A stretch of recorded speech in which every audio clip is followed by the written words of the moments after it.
Welcome. This will be my first live stream, so feel free to put any question in the chat for any type of Q&A. And today we're just going to be talking about esoteric occult knowledge. Essentially, one of the most amazing gems of information that was discovered was from the work of Alvin Boyd Kuhn and how it explained the soul's temperament and how when it comes down into physical incarnation, and how it reacts to that earth and water, because spirit is beyond the air, the fire, and more close to sound. So when the soul comes into contact with the physical water of the body, it's said to be baptized in a physical vessel. And that physical vessel was known as the scepter of the soul, or a mummy, or a tomb. And that is in an allegorical sense because this tomb that we're in is also considered a womb. This womb is what gives birth to our eternal individuality. In a sense, we come from an essence. Our essence grows into the supreme individuality, and it uses the ego or the persona as a chariot or as a vehicle of expression. That's why when we listen to the greats or the masters, we see that they have the eternal principle within themselves. That's the master principle, their higher self, the unmanifest, their inner soul or spirit, as the Gnostics would say, their inner glorian. And people have this inner individual self, the Christ self, or the Son of God within them, manifest at various different levels. But most people, we operate from a personality and a persona, and this essence has to grow into that eternal individuality. That's why it's not good to necessarily criticize people on the personality level, because uh, their mannerisms or their behavior or their actions or how you perceive them to be, it's just a show on the divine theater, divine play. There's the person, the lower self, and the higher self, and even beyond this lower self and higher self within the persona is the individual glorian, which is supreme goodness. It doesn't have a duality. It comes straight from the Father, straight from the abode. So that's why in the Bible it says to not judge others, or to, whoever hasn't sinned cast the first rock, because most of the time we're just seeing people on the phenomenal plane, and we forget that there's the phenomenal plane, the astral plane, the emotional plane, and even the super causal planes. And we need to become aware and awake on all of these various different levels of our being. And a lot of people think that, okay, we just exist right now in the physical realm. But when we came down those seven planes of existence, our consciousness is crystallized there. It just needs to be activated. So, for example, we're here physically, but emotionally in the astral plane, we're on the astral plane. Then on our thought plane, we're on the mental plane. And then on the causal plane, we're on the causal plane. And then even the spirit plane, and even a part of us is in the celestial spheres. We have to become aware in those higher spheres so that we can operate and make decisions here and now with that information. So we're always being prompted by our higher super sensible um, vehicles. And these vehicles, once you're awake there, we've all experienced this, where you actually will become awake in one of these bodies. And uh, whether it's the astral, the mental, or the causal, sometimes we experience lower level astral planes. But you'll notice that you do have a body there, and you instantaneously transfer into that body. And it just so happens that you're living there, and you're living in these higher planes. But you're just more, your consciousness as a whole is super focused on the physical, because this is your point of individuation. This is where your essence becomes embodied so that it can keep growing and growing and growing until it reaches its higher abodes. For example, Rudolf Steiner said that the spirits that live in the sun have acquired the bodies of spirit and air, fire, whereas we have bodies of flesh and blood, water and earth. Of course, we have a spark of fire and we're inundated with air, the Holy Spirit. But once this physical body becomes uh, crucified, in a sense, then you will acquire your body of fire and spirit. Yes, the ancient Eastern traditions are correct. Your substratum of consciousness is, in a sense, a no thing, but not nothing. It's just that it's the substratum. It's behind the screen. It's the witness. So the screen of life is Brahman, and then the witness is Krishna. And we all have our individual witness, but that individual witness also is just an emanation from the supreme witness, as in the Upanishads it states, the glorious Brahman, there's the one and the three.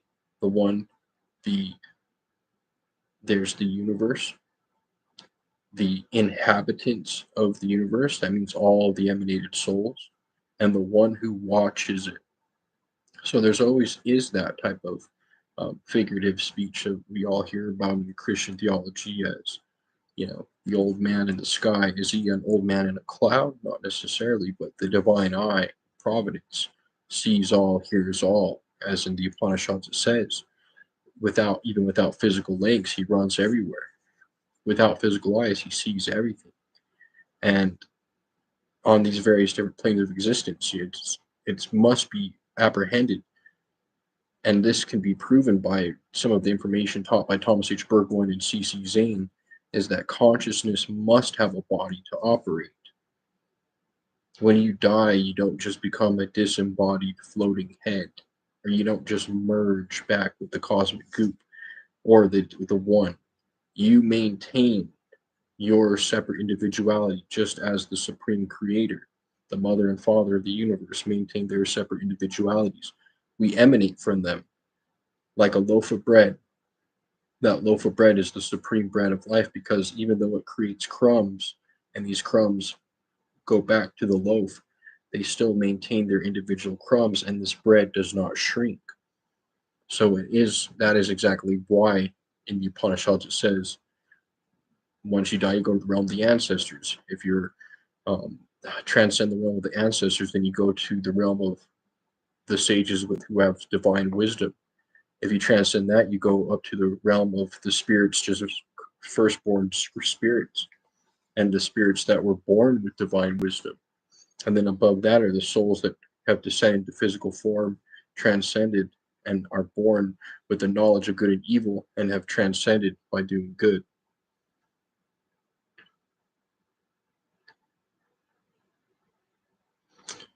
Yeah. So, yeah, there's a question in the chat. I think that DMT, which is found at its highest concentration in humans at birth and death, perhaps DMT is a portal for the soul. Yep. So DMT being the land flowing with milk and honey, when we activate this throughout our entire life, but it happens mostly at birth and at death. And it is said that it is the physical chemical reaction to the spirit. We know that the chemicals in the body are related closely and closest to spirit more than the physical. So the spirit can operate through the chemicals of the body. That's why our endocrine system produces fluids and chemicals, but our endocrine system is responding. So those seven glands, the thyroid gland, the pineal, the pituitary, the prostate, the thymus, etc., they're the physical manifestations of those energetic glands or energetic energy wheels that surround them. And that just happens to be what manifests, and that's where the kind of the spirit and the body collide, and that's where that communication system is interlooped and received within the body. The body is a supercomputer, and we have to understand that if we don't understand the subtle bodies and how to activate our awareness in them, then when death actually comes, we're going to be flabbergasted by the fact that it's so similar to here. The lower astral planes are so similar to here that there's people that pass on to the other life and they don't even know that they've died. Of course, they're woken up by other people, their spiritual guidance, maybe even relatives that try to remind them. But sometimes if you fall too deep into the hypnotism, it can be kind of hard to comprehend the fact that, hey, look, you're disembodied, but you're still alive. But most people, as C.C. Zane and Thomas H. Burgoyne and other seers say, most people have a pleasant experience and transcend and actually get to understand, like, oh, hey, life still goes on beyond the tomb. And that's very mysterious because, when you're studying kind of like a Veda Vedana from a non dual perspective, you might forget that they're just talking about the substrata. You know, of course, you still have an individuality after death.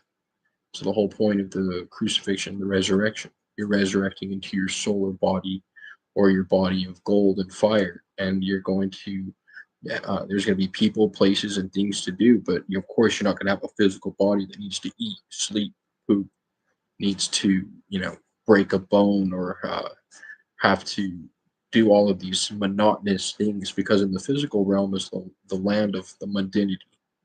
This is the mundane plane, and we transcend the mundane plane by going into I call it the transcendental plane. Of course, you have the transcendental plane, then you have the realm of dreams, and then you have the physical world. And Brahman goes back and forth into all of these. All of the individual souls love to go from the earth to astral to celestial. And just like in the Upanishad says, awakened souls, they go to a place where they return not, because our main goal is to transcend upward. We don't want to become an earthbound soul on the lower astral spheres, hankering after other people's physical senses and trying to gratify our physical senses, when we need to be cultivating our ability to gratify our super sensible senses, which are our subtle body. Um, of course, that's why there's countless of NDE experiences expressing people talking to relatives, ancestors. Countless people say that they've seen God, they've seen Jesus, and of course, and why not? The transcendental Christ transcends history. As Alvin Boyd Kuhn says, the glorious Christos, the individual Son of God that manifests in the beginning, was the word and emanation from the universal pleroma, or the divine abodes. And it's the voice of the word, and it's the hum that you hear inside your head, and it's the connection you have in your heart, and your compassion, and your ability to live a good life through your words, your thoughts, and actions, and to create a place where God can manifest, which God is the good principle. The good principle is God. Um, when we are using the physical body, and just like a narcissist, he comes down and he actually sees into the pool of water. He falls in love with his reflection and he drowns. And that's what happens to our soul, because that pole, that that earth and water is such an attractive pole to the souls that when they come down, it's just an allurement, and they're lured down into the physical realm. And essentially, we have to overcome that hypnotism. And once we become that hypnotism, then we become a playable character. As you see in a lot of social media and YouTube, everyone's talking about NPCs. And if you get too far into the simulation theory, which I feel like some people have, they go off the deep end and they don't understand that everyone has an equal opportunity here to awaken the consciousness within them, and that the NPCs are nothing but unconscious individuals that have not awakened their consciousness yet. Once you awaken your consciousness, you become a playable character per se, because you're living from a perspective of witnessing, and you understand that you're not the body and you're not the four elements, but that you use the four elements. And if you understand that you're just utilizing these four elements and that you are the witness beyond it, there's nothing that can hurt you, there's nothing that can harm you, and you'll continue to transcend and just cultivate that.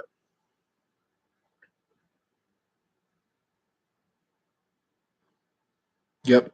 So when that swirling mass, if you do enter the substratum, that is a portal, and it is there's the physical universe, and then there's Brahman, and Brahman's like an ocean of energy of love and divine wisdom.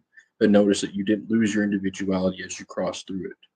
If you had crossed farther up into it, you would have awoken up in a place similar to this, except a little bit higher. And then, of course, once after a while being on the lower astral planes, usually someone comes to wake you up or to show you the correct way.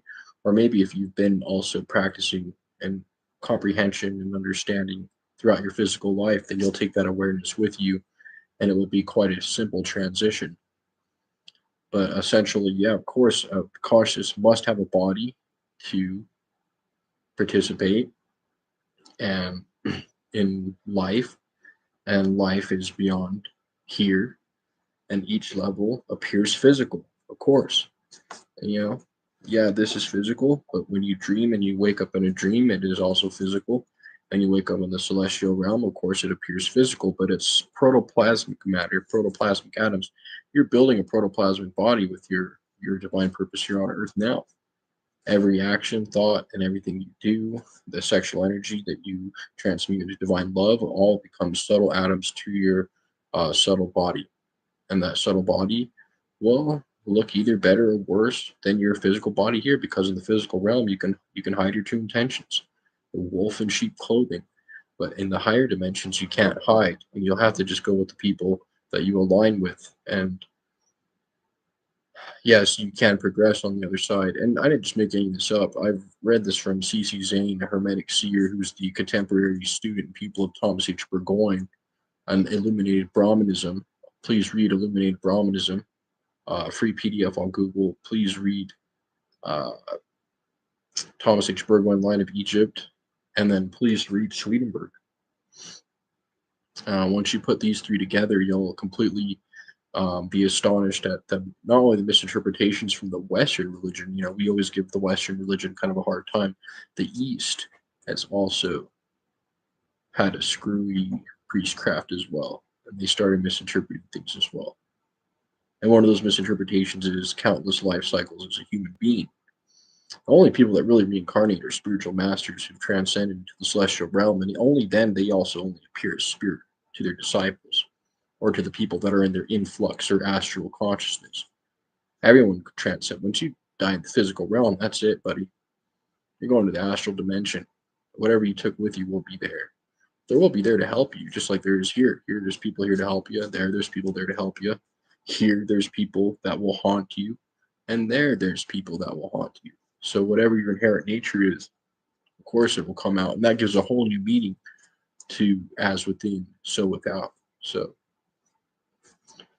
yep, if anyone wants to put some comments in, we could do some other topics as well. This is my first live stream. Kind of want to see how long I can go, and just try to see if we can get down to the nitty gritty on some of these esoteric conundrums, like the living dead, for example. This physical realm is the place of the living dead, because when the soul comes down to the physical realm, it experiences a spiritual death. And that's why we're most pure when we're babies, and as we grow up, the children will inherit the kingdom of heaven, because once we reach a certain age, we kind of leave the Garden of Eden. See, there's two separate leaving the Garden of Eden, and it's an anagogical story. Remember, there's 7 different interpretations of every single scripture on the planet. So, one anagogical of Adam and Eve is, of course, we descend from the high abodes as a unit, an atom, and we are split, and we come from heavenly angelic uh, parents. Light comes from light. You had to come from somewhere.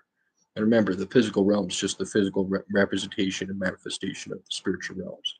So when you come down as a unit and you're separated from your divine half, male and female. So if you're male here, you're male there. If you're female here, you're female there. You come down the caduceus of life, not just the spine, as within, so without. So you're coming down the caduceus. You inherit all these different qualities from the 7 planets.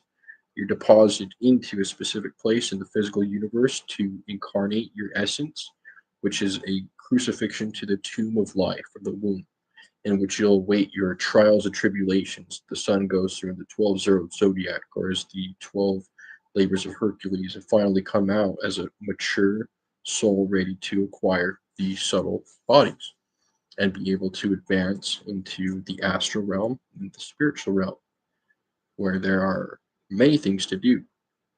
Um, People in the next life are preoccupied with people here as well. They're preoccupied with their own life, but also they have the ability to influence here. That's why people that are beyond the tomb are still trying to get their research or information or spiritual wisdom out to the people that channel or mediums for that. Because if you're a medium for a specific type of information, for example, Thomas H. Burgoyne, or for example, Thomas H. Burgoyne or C.C. Zane, or you're picking up on a current, like you're listening to Sandro Spinacci. If you listen to Sandro Spinacci, think about the currents of information that you're tapping into. Of course, you're being divine.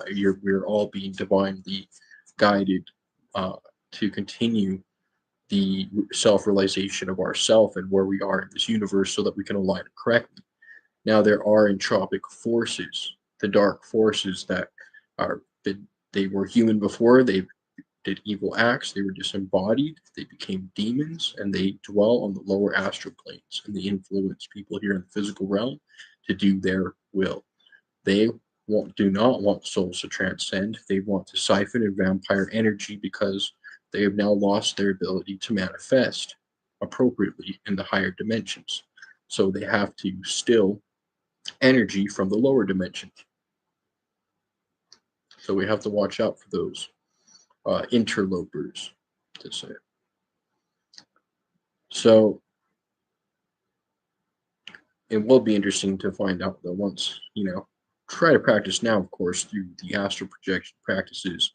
And that hum in your ear is the word or the logo. So while you're going to sleep, if you focus in on that small sound, that high pitched sound in your ear, if you just pay attention to it, it has been known to transport yourself to these higher dimensions and keep yourself aware in the vigil state between sleep, between being awake and being asleep. We're always going through these three cycles of wake, dream, deep sleep. And the one problem is that in the waking state, we're actually still kind of asleep. So if we wake up here in the waking state, which we're actually asleep, we can begin to wake up in the astral realm and also become aware of deep sleep, which is the substratum or Brahman. So one of the most significant esoteric practices is simply just to be aware um, in those states between. Try to practice like right when you wake up. Don't just open your eyes. Try to just sit and feel yourself into the body.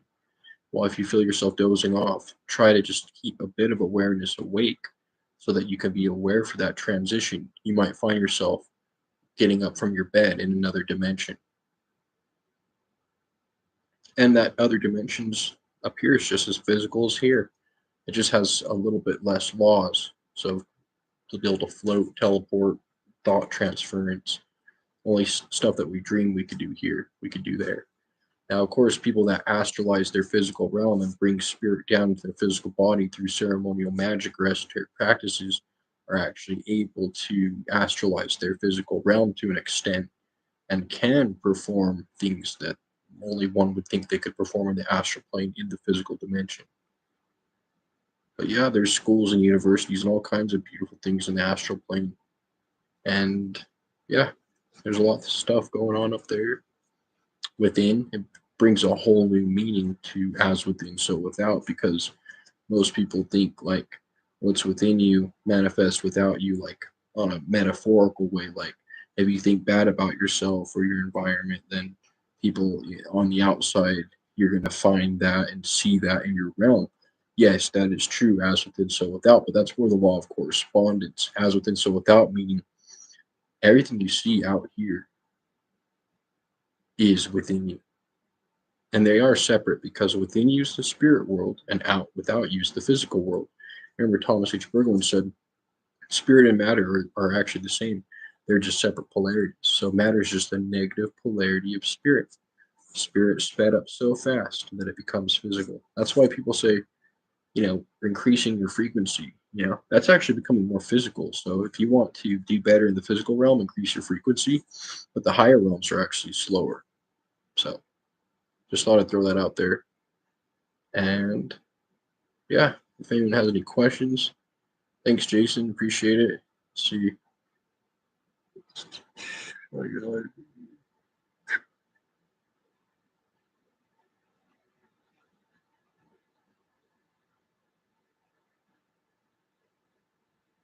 Yep, souls can be, earthbound and basically just want to siphon off other people's energy and whatnot. So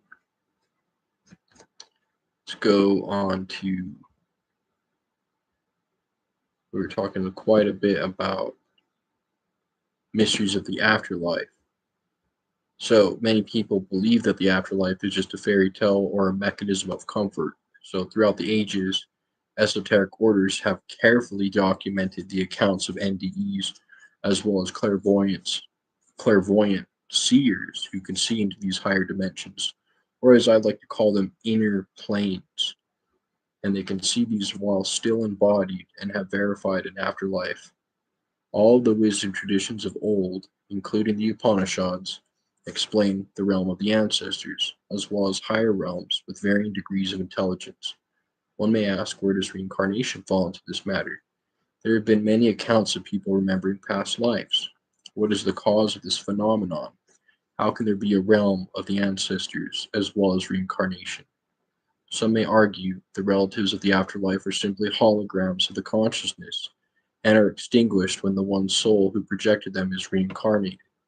According to countless seers, such as author of Illuminated Brahmanism, ancient Christian theologians, C.C. Zane, the Upanishads, as well as the great seer Swedenborg, and have verified, attributing evidence to countless NDEs and clairvoyant experiences and comparing experiences for thousands of years of seers and researchers have concluded that the soul's continuation, not only the soul, but the personality's continuation after death, takes with it its memory, personality, and many other features. Some features are discarded: the physical body, the energetic body, the survival aspects of the personality, as well as certain social contributions to the persona are left behind. And the soul is molded to a form had on earth, but more perfected and mutable, and no longer fixed. As with the Upanishads, it says once the soul is disembodied, it takes on a finer, more subtle form. It doesn't necessarily just reincarnate to another physical body. That's retrogression. We do not retrograde. We ascend the ladder. Don't allow yourself to be tricked into earthbound beliefs. I can verify this through Hermetic masters, Hermetic seers. The East is not perfect. The West has its flaws in the East, and I would recommend everyone read Illuminated Brahmanism. And who referenced him to me was Thomas H. Burgoyne, The Light of Egypt, Science of the Soul and Stars. So, the realms that one ascends to depends on the merit of the heart in this life. We live a certain amount of years, have a certain amount of dreams, aspirations, preferences, and aversions. This all molds and shapes our souls. Jesus says that with patience ye shall possess your souls. This means that we are in the process of creating the soul, implying that before incarnation, you were just individual essences or individual spiritual children. The afterlife is separated into a few different realms.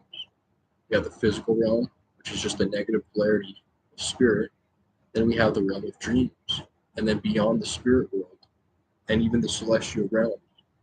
The astral realm below the celestial is separated into 7 or sometimes 9 different layers.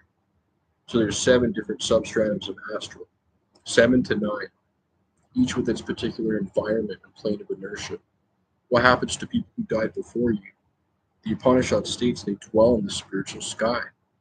Earthbound souls who fiend after material sense gratification, dark desires, and wish to do evil, or who have hang-ups, obsessions, or certain fanaticisms and attachments to the physical realm, become earthbound and entangled. And this is what we see as hauntings or ghosts or earthbound souls who try to vicariously live through others and try to get embodied physical humans to commit crimes and do things that they can vicariously. Many addictions and habits are from beyond.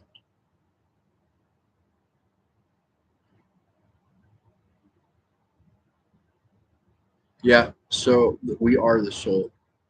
So it just appears that we're not the soul because we're embodied in the physical body, and that physical body has the kind of like there's a separation with it. It's like a creature creation. There's the created part of you, like physical created, and then there's the uncreated part of you. The physical created part of you is actually uh, coming out.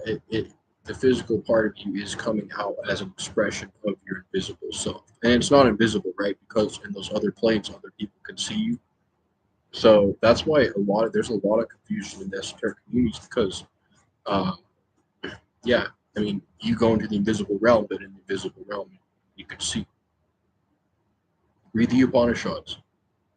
So yes, the soul stays with us. What happens with the soul? If How do we depart once our soul becomes too corrupted and it's completely casted in perdition, for example, it usually does that by choice, and it finds a gang of other evil entities to group up with and siphon energy from, and they are shut off and locked away into the lower realms, and they lose their divine consciousness, which is the Holy Spirit or Krishna within themselves, and essentially no longer have connection to what's right. So they only do wrong, and they take pleasure in evil. So what does it mean when your soul leaves you? Is when you take pleasure in doing evil. And if you take pleasure in doing evil, then your soul is left. If your soul is left you, there's a chance that you might not be able to do anything about it. So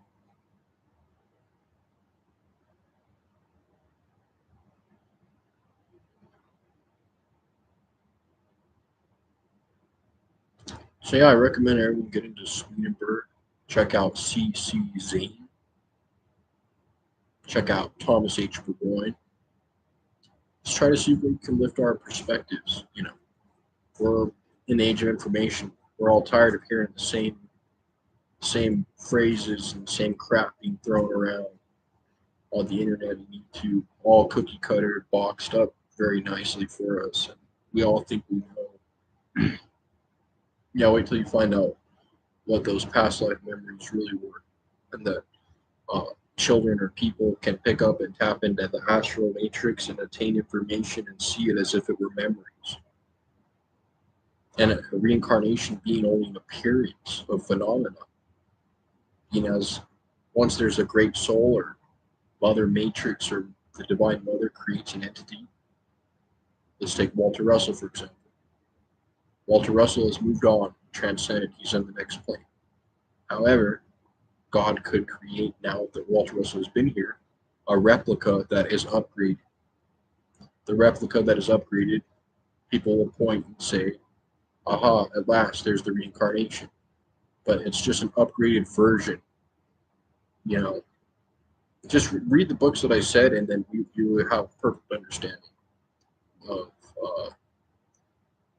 how beautiful this opportunity of life is. And it's not a prison, and it is a prism because the light comes through the seven lights. You have Snow White of the seven dwarfs, you have the sun and the cloaked Joseph in the coat of many colors. Joseph has a coat of many colors because his father Jacob endows him with the coat, because when your soul comes down, it's given to your divine father, gives you the coat of many colors, and then you're kicked into the pit by your brothers, thoughts, emotions, egos, and you climb out of the pit. Let's read some comments. Souls left.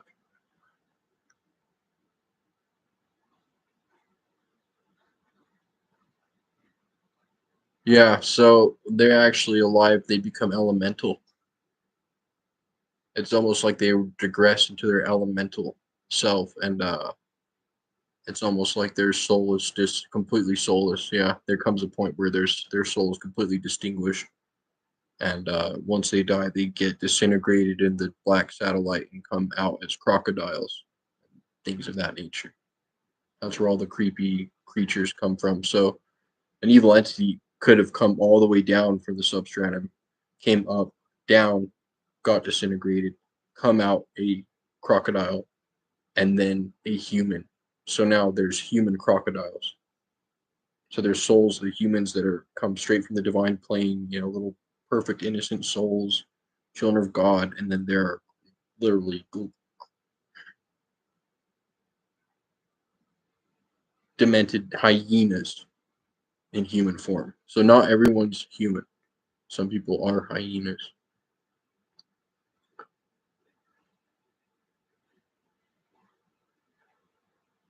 Yep. So this is your first physical life. You may have had life on other planes and higher planets on your way down. And you may have experienced, your childlike forms.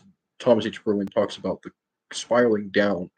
This is your experience that you had pre-mortal experience. Once you become your physical essence is embodied and you're created by your father and mother, and you are your soul. This is your first physical human life. Once you die here in the physical life, you graduate to astral. Some people skip astral and go straight to celestial. So that's like divine prophets and seers and true saints, you know. So past lives, they're just data sorts. So like your past lives are basically just your genetic or your transference, where you've picked up where these people have left off. That's why even in, if you've anyone watched shows like Naruto or played Zelda or any of these like Japanese anime, you'll see that the reincarnations are still alive in the spirit world, individualized. Like the Avatar. How's the Avatar, Aang or whatever, talking to his previous ancestors if they're reincarnations? Right? He's supposed to be the reincarnation of them. So if he's reincarnated, they don't have existence. So of course, that is called reincarnation, is more passing the flame. You're lighting another torch. So you could be lit. You could be the torch that's lit by someone before you, but that's not really reincarnation. It's more of transference of spiritual will. That's why I said the East did a terrible job misinterpreting that, and I did not make this up. So please read the Illuminated Brahmanism book. So we haven't lived any past lives, man. I'm sorry to break it to you. I believe in reincarnation for years. I was hooked on Alan Watts and stuff like that. We don't remember past lives. I mean, it remembers past lives by tapping into the Akashic records, and those Akashic records appear as memories. They're not memories. The true seer would distinguish them between memories and uh, actual experiences. So when we come down here, we actually pick up where others left off. That's why everyone's evolving and getting better and progressing. It's because you are picking up where you left off. It's just that it's hard to understand because the astral realm's not much different than here, and so neither is the spirit world. So it's actually kind of like neat, awesome to understand that, you know, you only experience what the sun goes through: birth at 6 a.m., resurrection maturity at 12. It starts dawning and waning at 6 p.m., Libra, and going down into the tomb. And then it comes back, resurrects, boom. Not reincarnates, resurrects, and continues its journey on a higher plane. Each plane has its own zodiac. Each plane has its different sky and plane. In fact, they're all just kind of on top of each other like that. You know, one, two, three, four. They all enclose and are connected.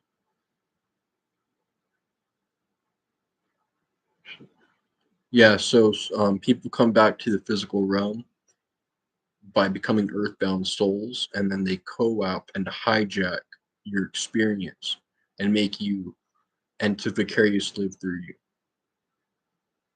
The only way to actually come back is if you really messed up on the other side. It became disintegrated and recycled, and then came back as a crocodile. But at that point, you're not even the same person.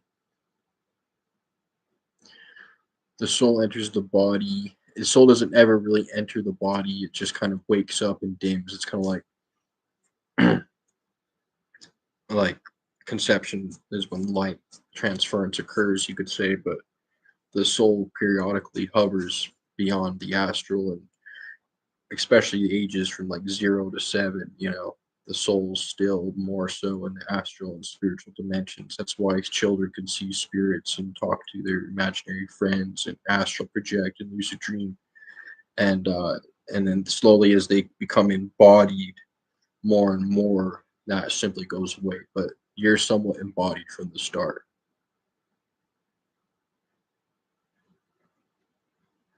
Yeah, when you do mature as you're reborn and resurrected in the next plane. So there's three births. So you have the birth of, you know, first you have, well, you can call it four actually, because when you become an essence, you have essence. And then when your divine angelic parents create you, and they create thousands of souls, soul groups. This is what we call soul groups.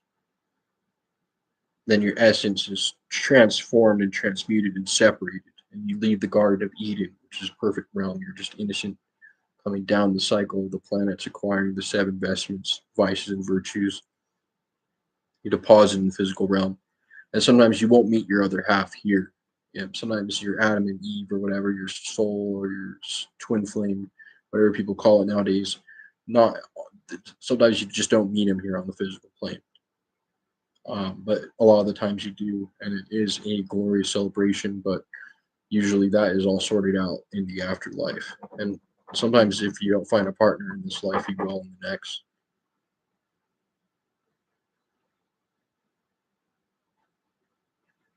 Yeah, it gets recreated. Yep. That image is not, it doesn't get recreated, it's already being created. So, great question, Mobile01. So he or she says, so all the knowledge, my personality, and memory that I have gathered are what I consider myself. That image gets recreated in the etherical realm. Yeah, that's actually what you're building. Your preferences, your pain and pleasure. This physical world is the garden, is the knowledge of good and evil. Pain and pleasure, pain and pleasure, pain and pleasure, pain and pleasure. I did this, I did, right and wrong, right and wrong. All these decisions shape your subtle body and also your likes. You might love music, you might love philosophy, you might love art, you might have a strong connection and bond with your family. This is what you take with you. But of course, in order to, I don't know, experience it for yourself. Don't take anything I say for it. I mean, I've played instruments in the astral plane. Anything you can do here, you can do there. You can even eat in the astral plane. It's just that after a while, you won't want to anymore. Sometimes when people die, they still have attachments to their physical addictions. That's why C.C. Zane and Swedenborg say that even in the astral and celestial realms, remember there's 7 astral and 3 celestial. So um, even though you can fly and transport, and there's flying chariots, and you can get around however you want, you can walk on water if you want. The modus operandi is still walking, just because we've acquired the habit of walking here in the physical world, and it transfers to the astral realm. In the astral realm, you guys have all experienced flying, but yeah, we also, you don't just fly all the time in the astral plane. You walk around too.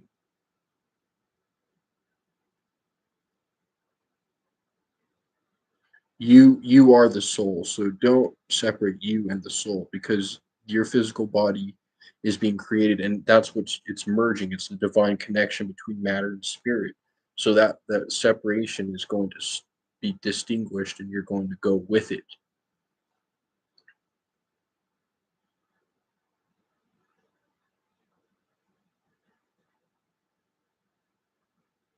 Yeah, yeah, I like that, Nick.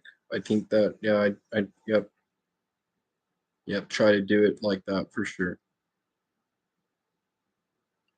So another question: can someone from the etherical world, I love that term, the etherical realm, enter this realm? Well, they enter it through so they enter through thought forms. So they try to put impressions and thought forms and emotions on other people.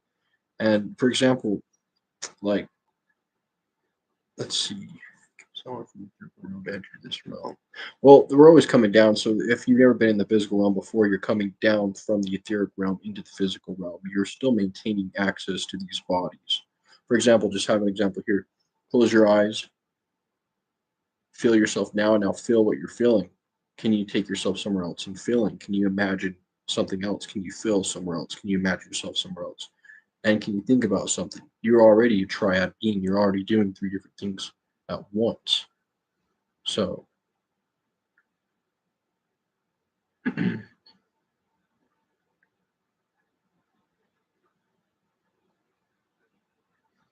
remember, when the soul comes down to the physical realm, it becomes entombed. And this is the land of the living dead. Every time we hear, like for example, in the Bible, when it says, "And the wages of sin is death," it's saying that well, you sinned against the spirit and became physical, because physical nature is so opposite to the spiritual nature. It's kind of like it's seen as a punishment or a dwelling place. You're in the cave or the dungeon or the grove or the den of the the and the evil king always tries to apprehend it. That's why in the Bible, King Herod's always trying to kill the firstborn.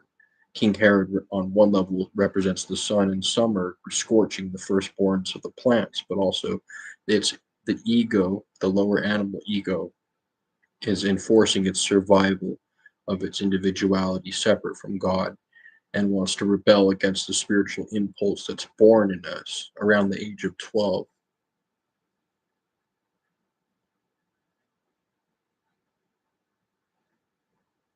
Yeah, so your soul's age will manifest in the next realm based on who you are. That's why everyone says that when they see dead relatives or when they die, come back, they see themselves younger. So the soul doesn't have the same types of uh, negative qualities that the physical realm does, per se, or limitations. So any type of decayment is only physical. The soul cannot be decayed. So the physical body experiences that degradation, but the soul, of course, is endless, ample power from the divine realms and is not covered by the physical material atoms. So it's like shedding a cocoon. Who cares about the cocoon? Become the butterfly, right? You could say the caterpillar is the soul, and then when it becomes a cocoon, that's physical life. And when it becomes a butterfly, that's spiritual life. And when someone becomes wakes up their consciousness, you could become born again here, physically embodied, and that person's a master. So you can become born again. But then remember that the day that you wake up in another realm and you know, hey, I've died in the physical, I'm awake here, and I'm not going back. That is your thrice born. You're born third. Hermes. You become a Hermes.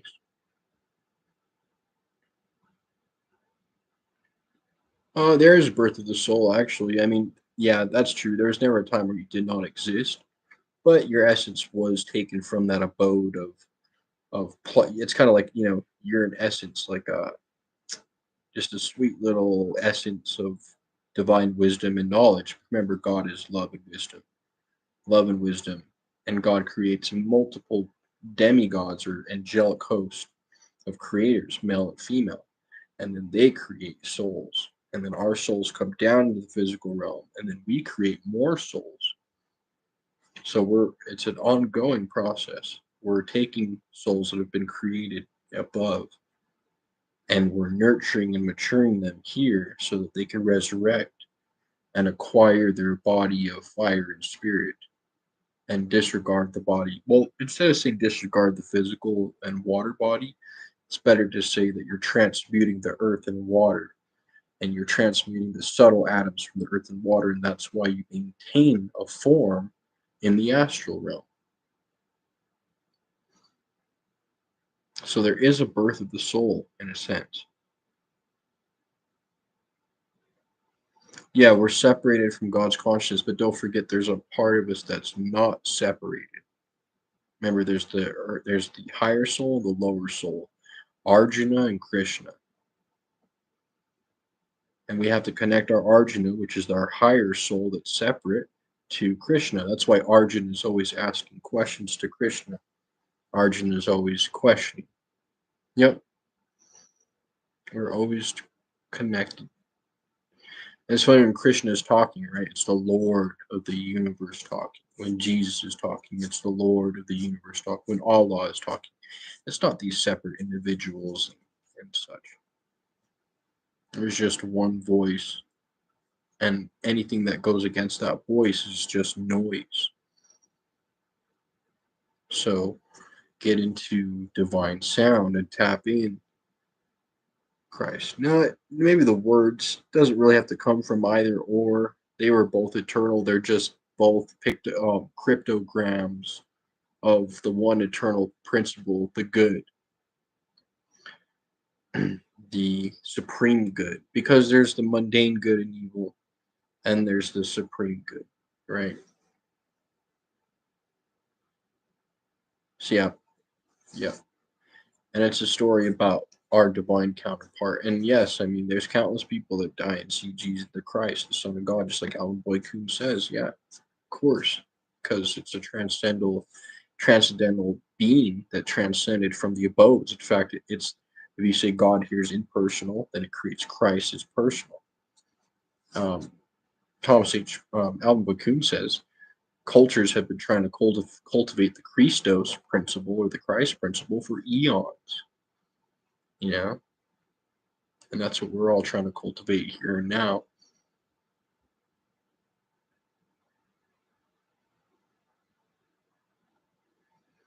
Yeah, and if you read Illuminated Brahmanism, it will. There's a lot of evidence showing that uh, the West, of course, the Avatar ship and the Son of God manifesting on the planet and past times and whatnot. Krishna may be a more ancient, prevalent story, but just know that there's never a time where it was invented. No one invented it, so no one owns it. But actually, Christianity actually was a little ahead in one point, Thomas, as it was said in Illuminated Brahmanism, because at least they got past the whole point of that endless reincarnation cycle. And it's good to open up your mind to higher worlds and higher planes of existence and not be overly focused on this is just a womb. You don't stay in the womb your whole life.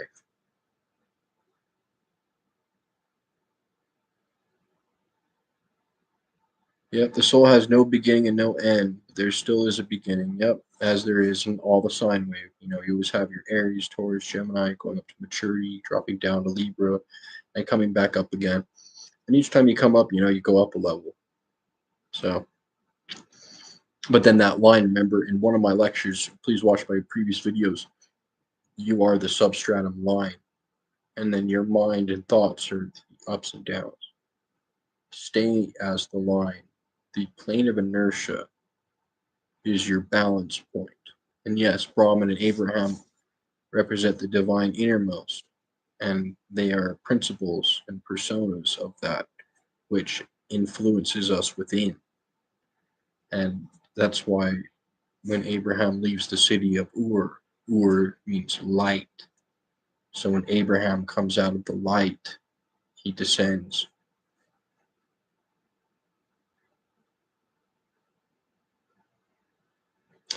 Yeah, time works differently in those higher realms for sure. Like some say there is no time, it just speeds up, it goes fast. You'll notice in the astral realm things just happen by events.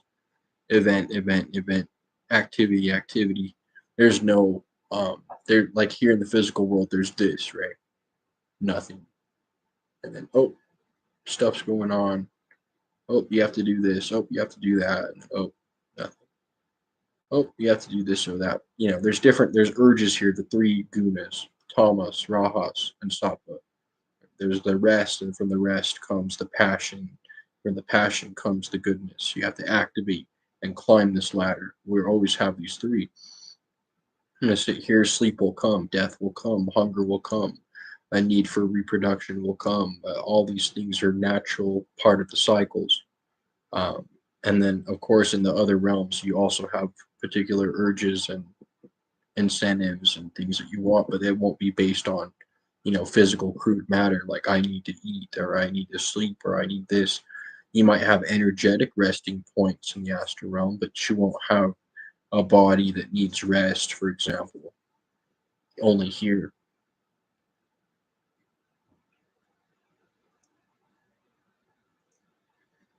Yeah, so time definitely works differently there, and it's a lot more pleasant there as well. I mean, just remember that to practice waking up here and now and to try to communicate with those dreams. So keep a dream journal. Make sure you write down all your dreams for a number of years because after a couple of years go by, you'll be reading them and you'll see all the connections and see that you have this whole other life that you're not even aware of that is so similar to this one and interpenetrates this life as well. And you'll have a good idea of where you're going because, as they say, sleep is the cousin of death. So, yep. So we're almost at the top of the hour. If anyone wants to put in some topics of discussion or any types of questions in the chat, that'd be much appreciated. Please join my Patreon for free. I'm always posting free lectures there and have a pretty good community there. Of course, we appreciate donations and donate and paid memberships just because it kind of helps things run a bit more smoothly over here. And please keep up to date with Santos's lessons that he does every Tuesday at 2 p.m. Mountain Standard Time. And we just did 4 of them, so they've been going really well. I hope everyone's been able to catch those. And thanks for tuning in. So I'm just going to sit here and look at the chat for a minute, see what comes out of it. Yep, and just go over to Patreon to see his videos. There's 4 new videos, but they're only on Patreon, Mr. Astral Theology on Patreon. So make sure that you head over there and check it out. Please check out my Patreon as well. And also, I'm doing 1 hour Skype consultations. Just PayPal me any type of donation that you feel is appropriate, and we'll set up your consultation. Quick question: how often do you plan on these streams? This was just a spur of. Yep. Wow. Well, thanks, Nick. You know what? This was just a spur of the moment. I don't, not sure if I'm going to be setting a specific time, but I think that we're going to just start doing these for hours now. I think we're going to just be doing lives now. Yeah, thanks so much for being here, and we'll catch you guys another time. But we'll try to pick a date. I'm thinking I'm going to try to do like Sandals does, like Tuesdays at 2. I was born on a Wednesday. I like Mercury, kind of a mercurial information. So we're thinking like Wednesday. I'd probably do like Wednesday. I like late night live streams, to be honest. Probably Wednesday nights. Maddie says, when spirits possess you for either good or evil, were these spirits once human? Yes. Yeah, every disincarnate entity was once human, once upon a time. So, and there also are people that from higher planes that go and descend to lower realms that try to help these individuals out of their complications.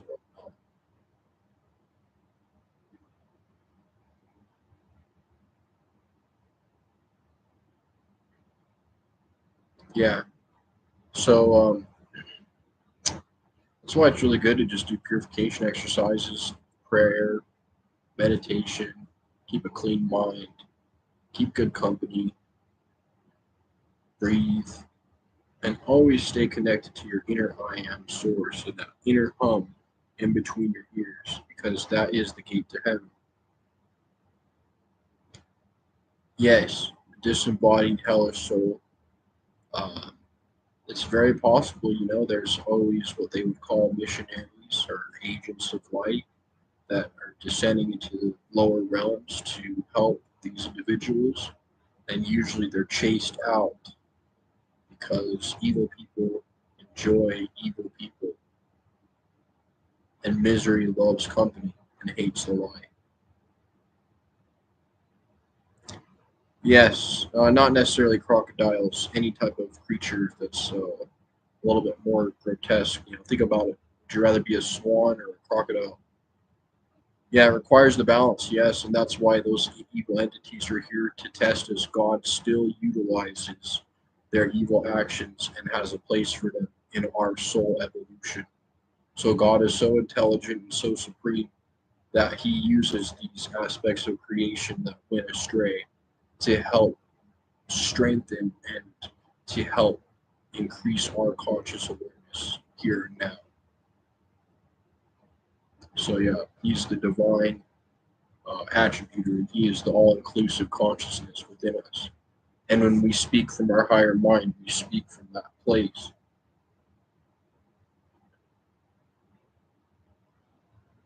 And once you're illuminated and awoke, there's no going back. So anyone who's studying these sciences right now, trying to live the best they can, and develop compassion within their hearts, and serve their neighbor, love one another, is already well prepared for the transition.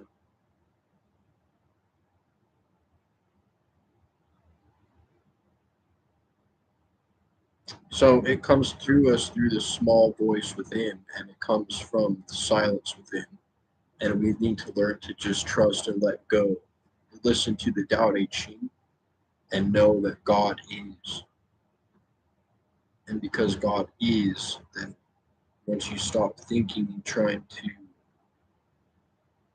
meddle with things, as you let the Tao more or God, you will stop meddling with things, and things will just happen on their own. So God speaks to us through holy silence, and sometimes sends beings and subordinates and people. But God sends forth emanations or divine missionaries God manifests through people here on earth all the time. You know, God, man is the hands, manos, man. Man has hands, and we create. For example, God provides. God provides the bread, and we create with it. We take that bread and we develop our mind, our brain, our nervous system, and even other life forms. So we are the hands. God made music, and we were here to play it. In fact, let me find a really good article. It's one of the first ones I did. See if I can find it.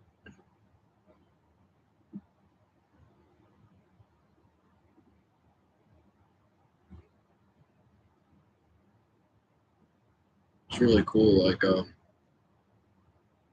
God man, I think I said God made man to play his music because God created the scale and the musical tones, but he needed someone to take those tones in that music and actually work it, just like God created the word. We create books and we create conversations and dialogues.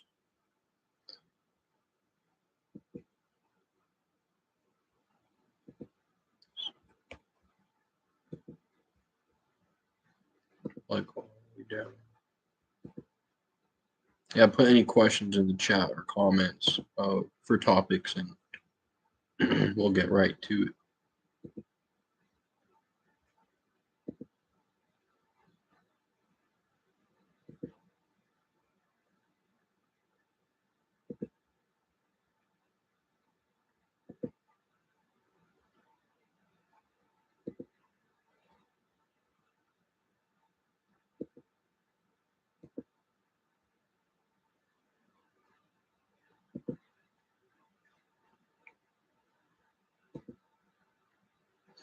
So symbolism of the soul and the guitar. So the guitar is only an instrument, a combination of material elements. The strings are the octaves of the sound, which is light and is able to express divine tunes. The body is curved and feminine as it is receptive to the strings as they are plucked and receives the vibrations of the masculine neck and strings. It then transmits the vibrations out and makes more of it, amplifies it. But it is the spirit of the individual who is playing it who gives beauty onto it. The guitar is a microcosm of the macrocosm in the same way all instruments are, and the physical body being an instrument as well. We are instruments. That's why Krishna plays his divine flute or the lute, or all these different instruments appear. The conch shell, the flute, the in the Bible it says he will play a strong noise on a stringed instrument and give praises to the Lord. We are instruments as well, and we are just that until we allow our spirit to move upon the creation, which is our body or temple, the temple built without hammer or sound, nor sword, none other than our bodies, as well as the great body of the universal Brahman soul, as we are servants to the higher, and our body, which is the lesser, serves us, or should it not serve in the sense of patriarchal hierarchy, but in the sense of divine cooperation, as everything coexists for the divine plan, to bring the heavenly influences to the material and express spirit here and now. Humans in their higher nature naturally wish to assist and help one another, in the same way bees pollinate flowers for the beauty of all. It is their dharma or service. We are all instruments to one tune and melody, and that is the great benevolent song, the one verse, the word, or the sound made flesh. God made man to play his music with beauty and kindness to spread amongst everyone. So we play a very significant role. Yes, I would. I do believe that.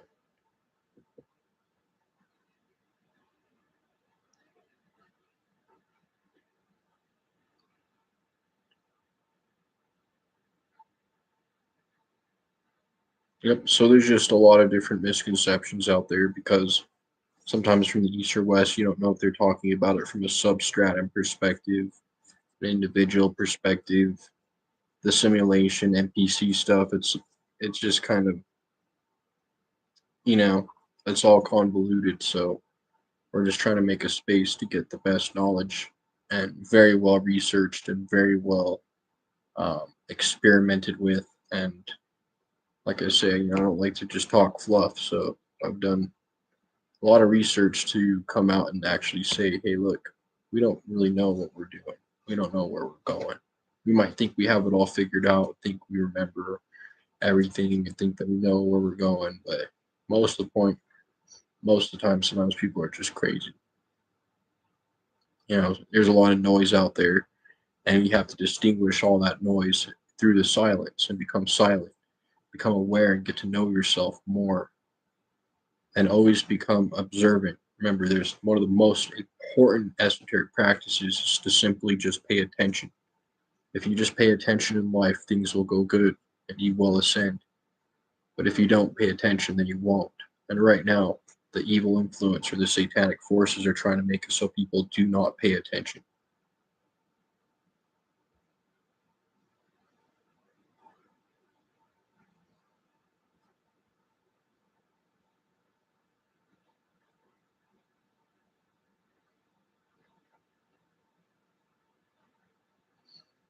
All right, then. Well, that was a good live stream. Thanks everyone. If anyone wants to put any final questions or topics, feel free. Let's see.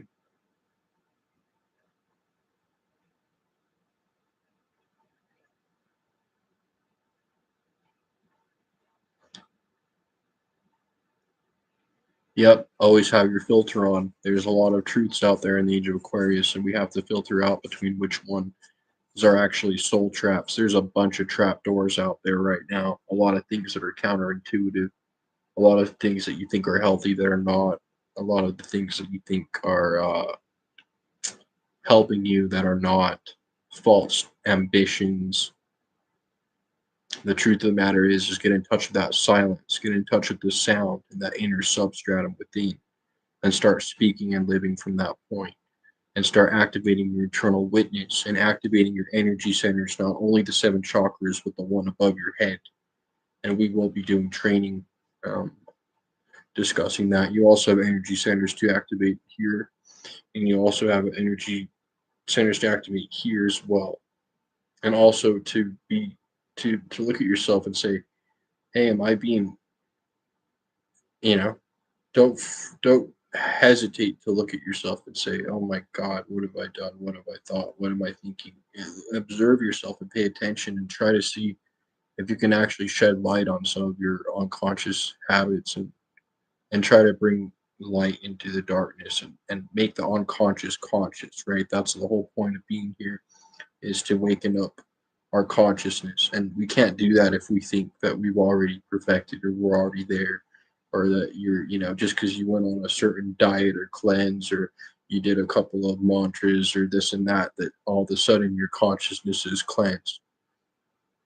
You have to clean out Christ is born in a manger between Capricorn and Sagittarius. The animal's born in a manger because our physical body is, in a sense, a manger. It's born in a place of darkness. It's born in a prison. Krishna was born in the prison, the manger in the prison. It's a state of being we have to come out of. And we shouldn't judge people based on their personalities and whatnot. Can you post this slide? Yes. Where should I post it? What do you mean? It should be posted on YouTube. Do you mean Patreon? Or what? Please clarify that. Yeah, I can post it. It should be there. It will be there on just go to the YouTube channel, and then instead of videos go to live, and it will be there. Yes, it will be listed for sure. Yep.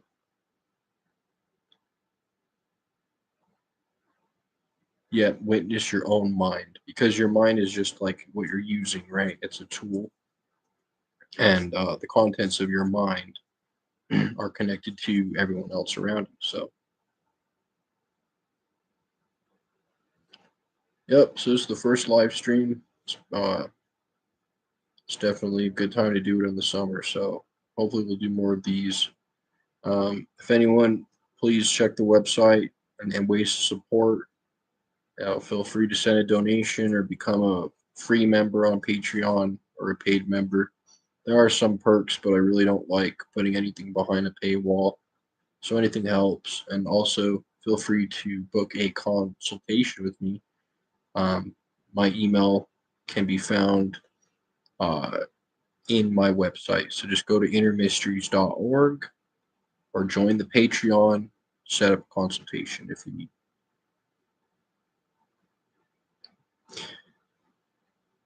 No. So that was a misinterpretation from the priestcraft. We don't reincarnate multiple times. We actually go and transcend into the next world. Even if you're a child, if you're 14, 15, and you die here, you just go to the next realm, you live out your life, you grow and mature. It's just like it is here.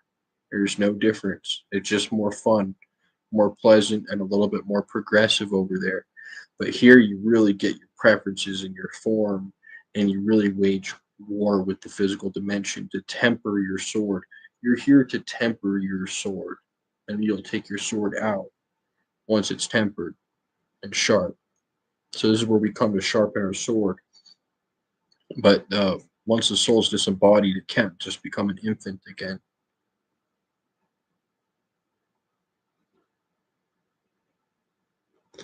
Let's see. You just remember the chakras. Your solar plexus is crazy and needs balancing. Yep. So essentially, a good mantra for the solar plexus would be "ooh," as in blue. Ooh.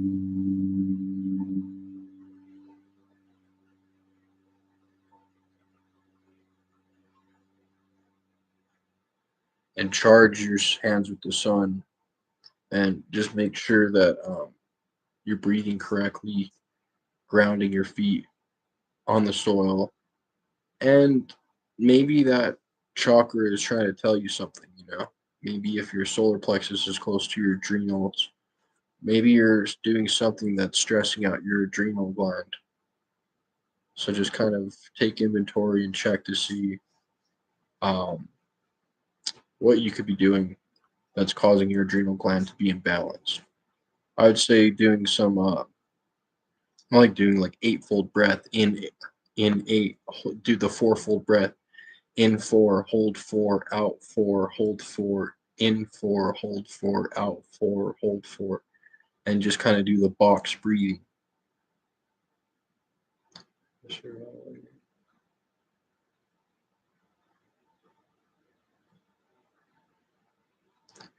Yeah, so like I said, like just people that live a life of survival and ignorance, they're growing up too. So like when they grow into the next life, they see people coming from the future lives here, and there's always lessons going on.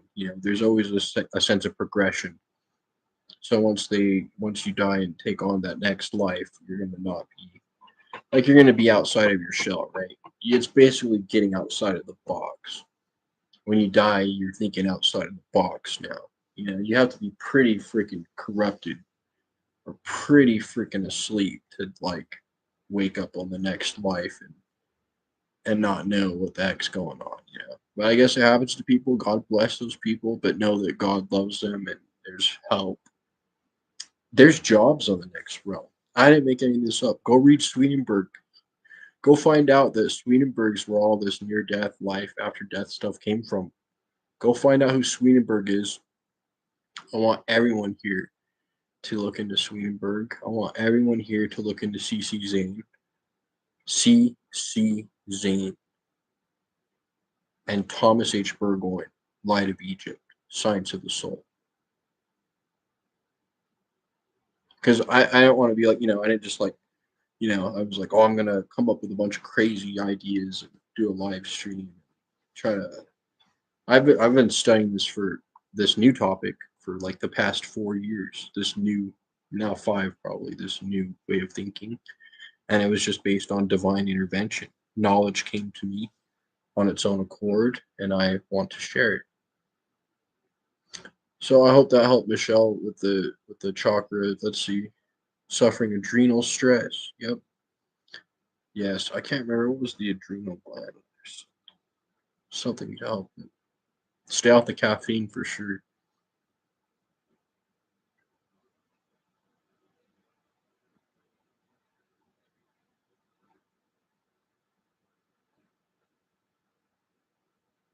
Yeah, if you live a life of survival, yeah, you kind of go to the lower astral planes. But don't forget in the Upanishads, it says some that you can experience the glory. You become a king, wealthy, healthy, and wise here, and experience the highest blessing of the physical world. And then there's other people that experience the highest blessing of the spiritual astral world, and there's people that experience the highest blessing of the spiritual world. So God and the Creator, it doesn't have any problem if you've mastered the physical realm. Good for you. There's stories of ancient East from the ancient East of kings that have transcended the material nature through fully living thoroughly through it in a positive way. Right. It's okay to cherish your blessings.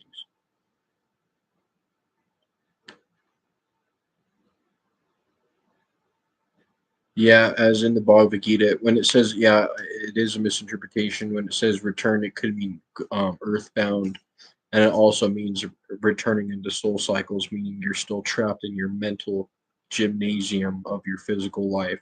Ever went to, like, let's say you're working at a print factory or a print shop, and then you go to sleep and you're still working at a print shop. You're just stuck in the box. But you'll wake up one day, right? I'd recommend everyone go watch the movie or the series Lost. It's like a six-season series. It was back in 2003. Go watch Lost season 1 through 6, and I just think you'll have a really good. I think it's based on the Swedenborg beliefs of the afterlife. And Swedenborg was a Gnostic and seer. Is there a choice between the choosing the wrong light and we pass over, as I spoke about in Bhagavad Gita? Yeah, of course, there's different portals. There's portals that lead to lower astral realms, more mundane. And there's people that are just done with that. They're ready to move on to bigger and better things. So it's kind of your inherent nature draws you to one of the other lights. But there's no weird trap light like, oh, there's a false light that aliens are putting there to brainwash you into becoming back into the material matrix. Don't go. That's all baloney and all that's bunch of bogus nonsense. So I know that's not what you were saying, but I'm just saying. Yeah, sometimes people go there. So yeah, there's not really. I guess there's a choice, but I guess the choice is now. What are your choices looking like right now? Yeah, they don't want us constantly reincarnating. They want us earthbound so that our souls don't transition to the higher planes, so that they can use us as their minions in the afterlife to continue to influence people here. Yes, the higher realms do affect us here for both positive and negative. The more celestial higher realms affect us positively with good impulses, and the negative realms affect us negatively and try to make us do negative choices.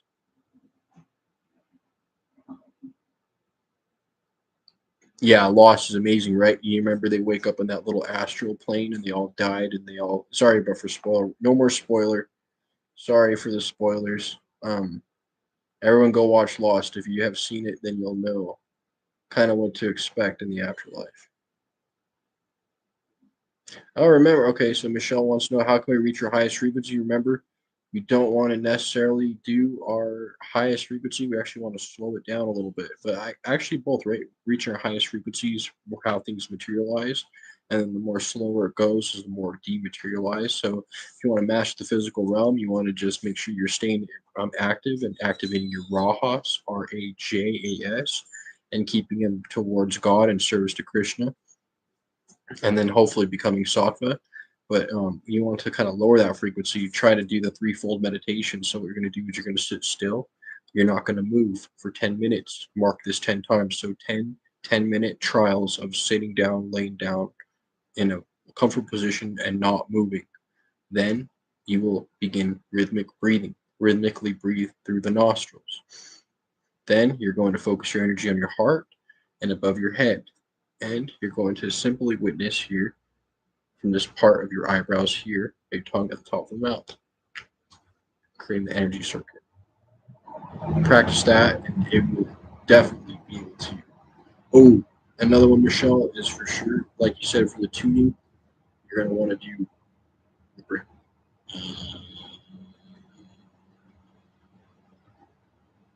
And,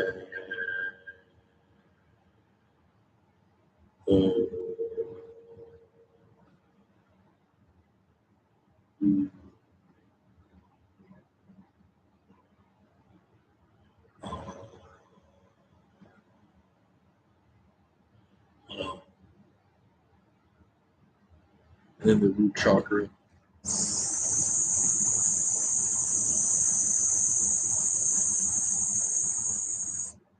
And then Santos in his last live on Patreon had a lot of good mantras.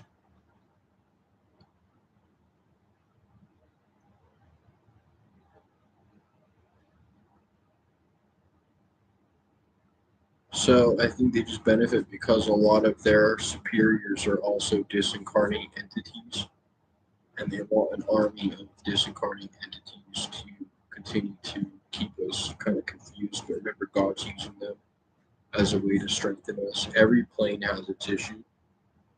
So the physical world's always going to be in this dualistic, enmity with something.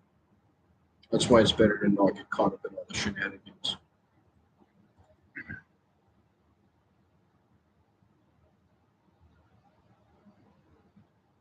Yeah, nasal breathing and straight posture is a good one.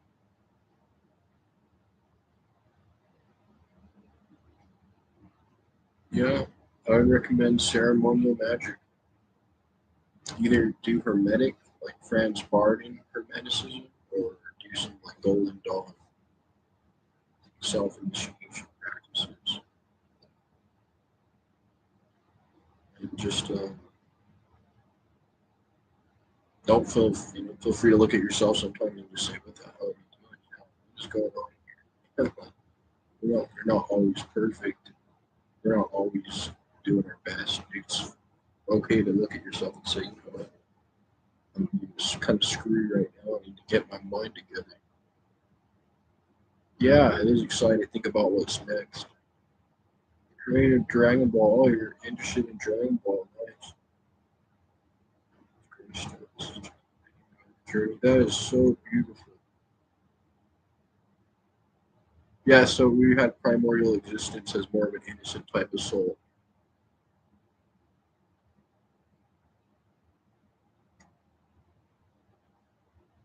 Some say we were elementals, but Thomas H. Burgoyne said that we weren't like elemental entities. A little bit more. I like to think of elemental entities as like helpers. They might earn a physical body someday, but I think right now they're just kind of helping. There's that birth in the soul. So in the spirit world, go watch Hans Wilhelm. You're born in the spirit world just like you are here. Once you mature enough, then you descend. It's kind of interesting. So you're already incubated somewhere else. I'm gonna have to take a look at that gravestone of the Dragon Ball Z creator. Dragon Ball Z is also very interesting. Look, Goku's basically the Son Goku turned into an ape, the animal nature, the seven Dragon Balls with the seven chakras, the seven planets. He remember the Nimbus cloud. You can only board the Nimbus cloud because he's pure and innocent. The impure people can't ride the Nimbus cloud, and that basically saying that if you're not pure, you can't access your subtle body to fly in the astral realm.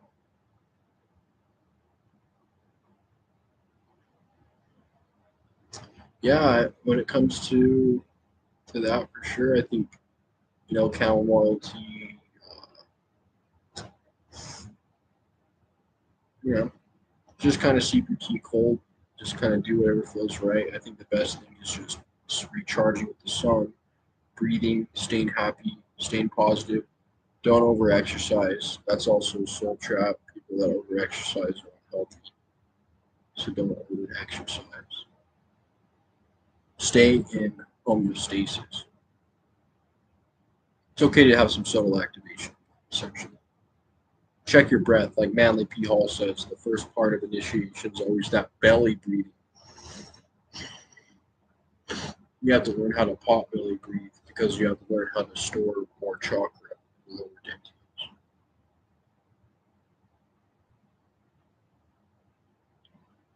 Wow, that's very interesting Dragon Ball Z knowledge.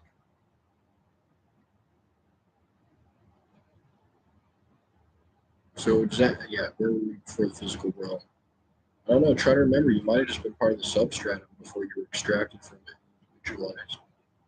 You have your other half out there somewhere, according to Thomas H. Burgoyne. If you're a guy or girl here and now in the physical, you were a guy or girl in the spirit world. So yes, sex does actually exist in the higher realms. How does astrology connect with birth? Because as soon as you take your first breath, that imprintation of the electromagnetic field seals you shut, and your soul is also attracted to the appropriate astrological conditions to create your astral physical, your physical experience. And remember, here we experience physical weather, like, oh, it's raining outside, it's cold, it's hot in your house, build things to protect you from the cold and all this. Well, in the inner plane, you have inner weather, and that inner weather is more feeling like a melancholic vibe, or a happy vibe, or joyful, like at Christmas, you feel where they say Christmas is in the air, or Halloween, or nostalgia. These are inner plane weather. This is the inner plane weather. Yes, lesser banished ritual of the pentagram. Yup. Yes, sir. Yep, lesser banished ritual of the pentagram. Do it like you brush your yep every day, man. Every day.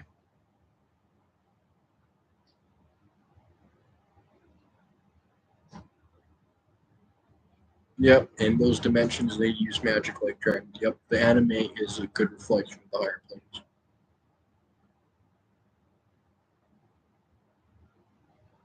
Oh no, it's muffled. Is that better? Because I have a lot of air conditioning going on. It will be uploaded.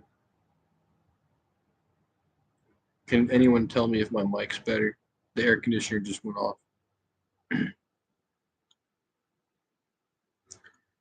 Yeah, does it? Yeah, can anyone tell me if the mic's better?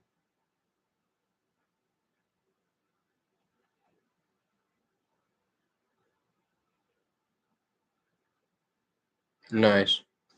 The lesser banishing ritual, the pentagram, is a Western. Thanks, awesome. Yeah, I was the air guys. Sorry about that. It's the just Western Tantra, Eastern. It's Eastern Tantra made for the Western person. So we're using star shapes, pentagrams, and Hebrew god names, and you're just blessing the four cardinal directions, invoking the four archangels: earth, water, air, and fire, and then you're bringing it down the middle pillar.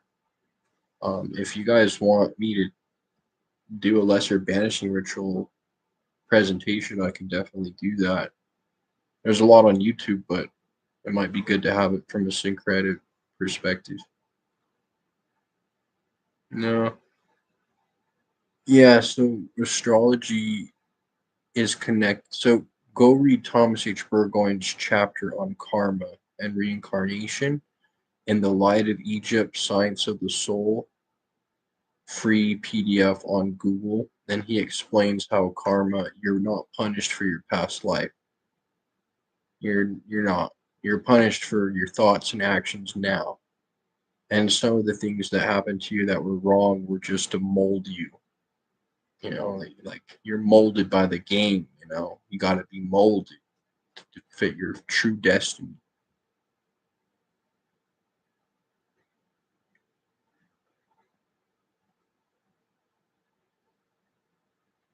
Yeah, I think they already are doing that. I think those buildings and energies on the megalithic sites and churches are already reversing dark energies. And I think that, let's see.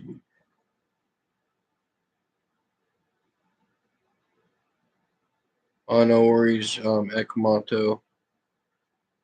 I want you to read up on that and get back to me to see what your thoughts are on, because I know I love Ramananda Maharishi and Nisargadatta and Ramakrishna, but I don't think what they're saying is in any way against what C.C. Zane and Thomas H. Burgoyne and even Illuminated Brahmanism saying, that of course your substratum is beyond comprehension, but it utilizes vehicles to function. You can't function without a vehicle.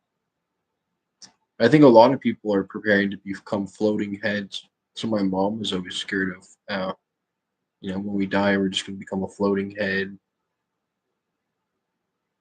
So that's not going to happen.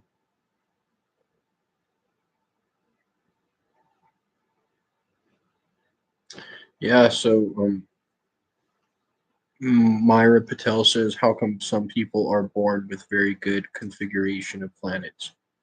That's just because God creates various different levels of functions. Remember, Manly P. also says there's the four levels of society. the Brahmins, the warriors, the business, the priests, and the laborers, and one's not higher than the other. It's just that they fulfill different functions. So maybe these people were made for a specific function, and their internal choices and thoughts from birth affect their instant karma. Karma is instantaneous.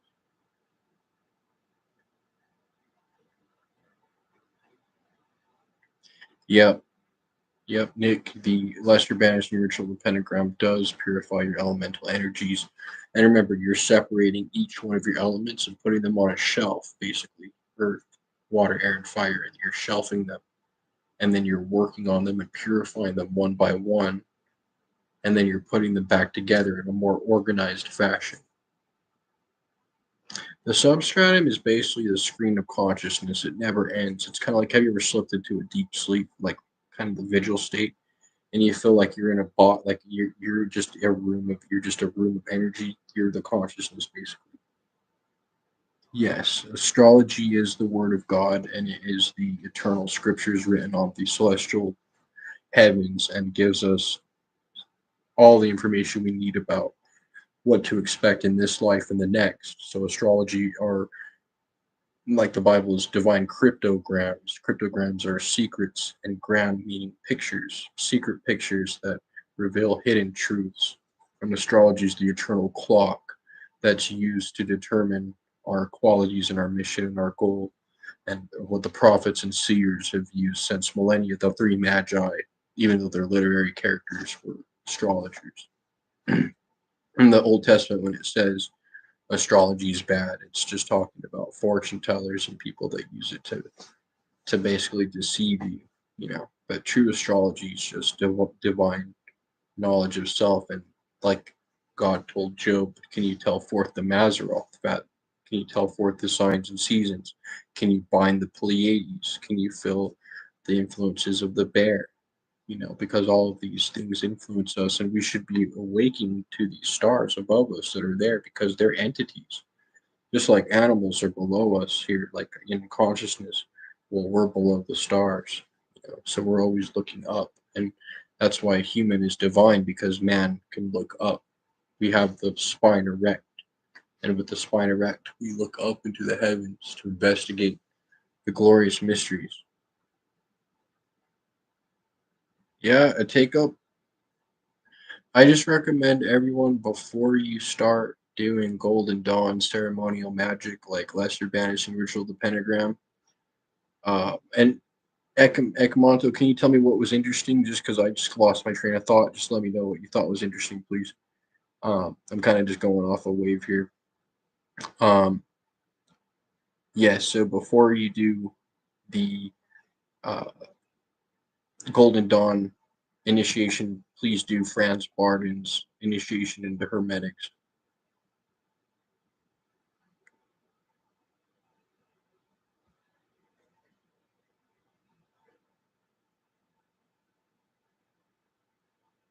Yeah, initiation into Hermetics is pretty cool. It'll definitely get you on a good path to at least understanding how your mind works, because there's three different types of meditation, right?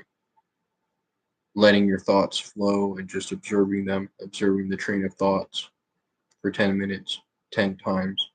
Once you're good at that, try to hold on to one specific thought or idea for 10 minutes and do that 10 times. And then finally, you're going to have void thought, no thought for 10 times. And then you're going to combine all of them. And it's going to be, the path is going to take you here in the beginning. The beginning practices are the end practices, the Ouroboros. So predestination and fate depends on your choices and actions. So every time you make a choice, then you create a predestination. So yeah, in a way, life is kind of predestined, but it's all predestined based on your choices. So every time you make a choice, then you create a new predestination for that choice, the train of choices, right?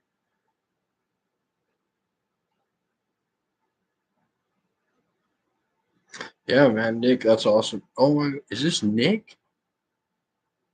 Is this Nick from the Academy?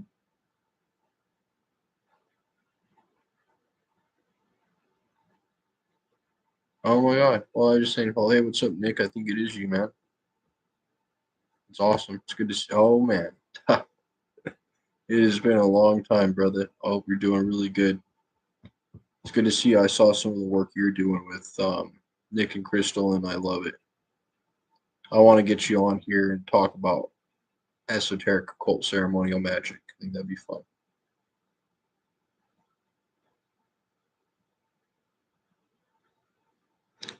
Yeah, I know. I understand. Meditation can be rough sometimes. We're so bombarded, but the main point is just get in touch with that sound in your head, Mabby. Mabio, get in touch with that sound frequency in your head and don't lose sight of it. Right, even right now when I'm talking, I can hear it and I'm talking from it. Walking, talking, sleeping, whatever you're doing, stay in touch with the sound because the sound current will take you to God.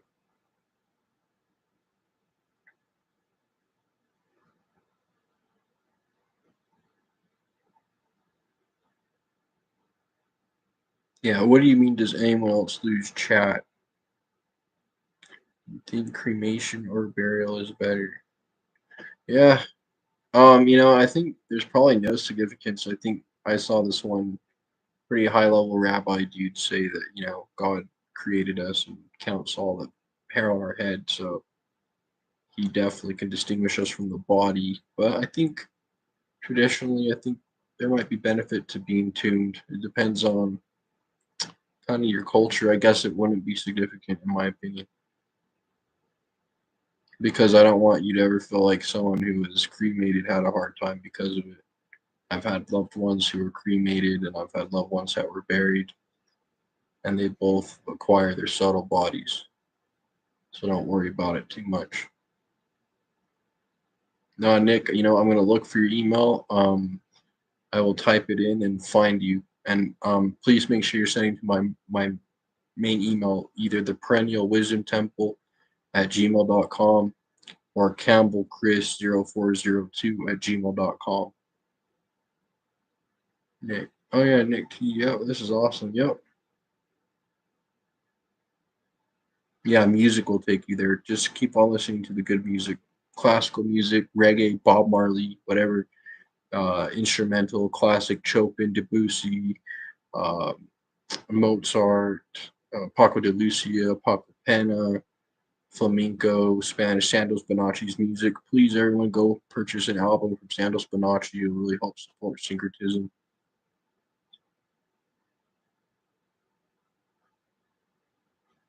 Yeah, that might be on your end, Kim. I'm not sure why you can't see the chat. It should still be up and running. Try to refresh your page. Yeah, makes sense.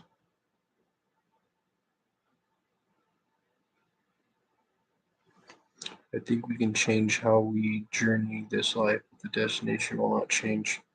I don't know. I think you do have quite a bit of power over your destiny. God made man to rule his destiny.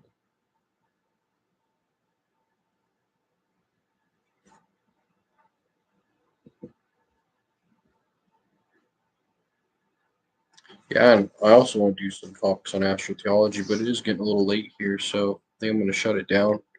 It was really, I really appreciate everyone here. Let's see, gotcha sent to you on your discount email. Search for Tamarindo.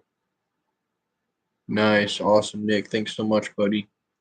Yep, thanks so much. Hey, everyone, please, I want everyone to go to the free Patreon. Just sign up for free or paid, whatever you want.